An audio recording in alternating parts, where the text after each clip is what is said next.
You have to learn about your deen. And then you have to translate those knowledge into actions.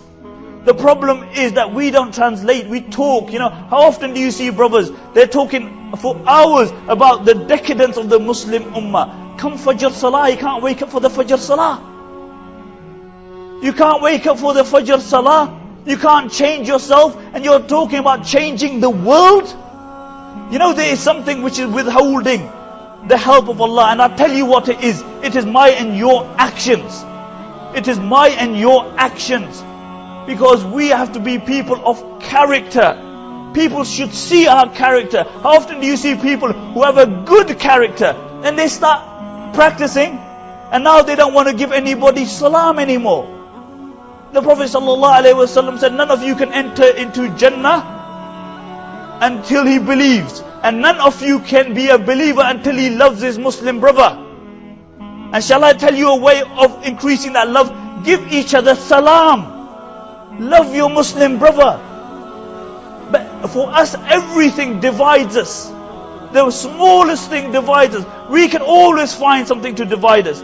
You come from Africa, you come from the Middle East, we come from the subcontinent, and if that's not good enough, you come from Bangladesh, I come from Pakistan, and if that's not good enough, then we go closer. You come from Sarhad, I come from Karachi, and if that's not good enough, then you belong to the Jat Bradri, you belong to this family, I belong to this family.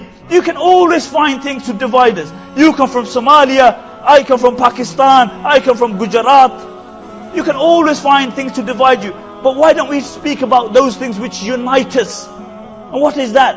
It's La ilaha illallah. That's what unites us. And therefore, my dear respected brothers and sisters, and seriously speaking, we have to be people of actions. We have to contribute towards our society. We have to put positively back into our society. We were a nation whose first revelation was Iqra. Read. And you look at how illiterate our youngsters are. How illiterate our youngsters are. How do you expect the help of Allah to descend? You look at our areas. Some Muslim areas, 50-60% of women don't even know their fard of ghusl. These are mothers, these are wives.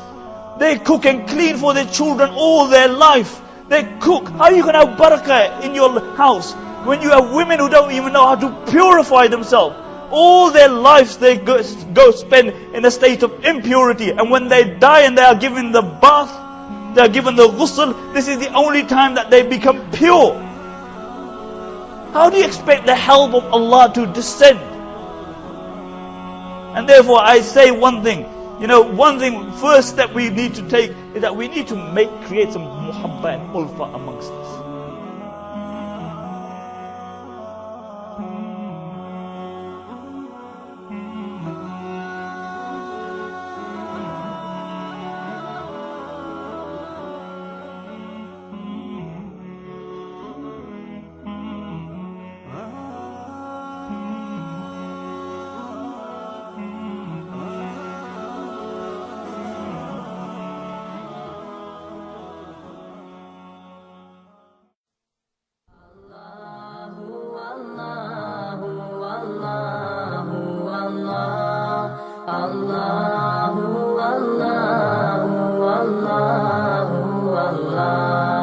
Allahu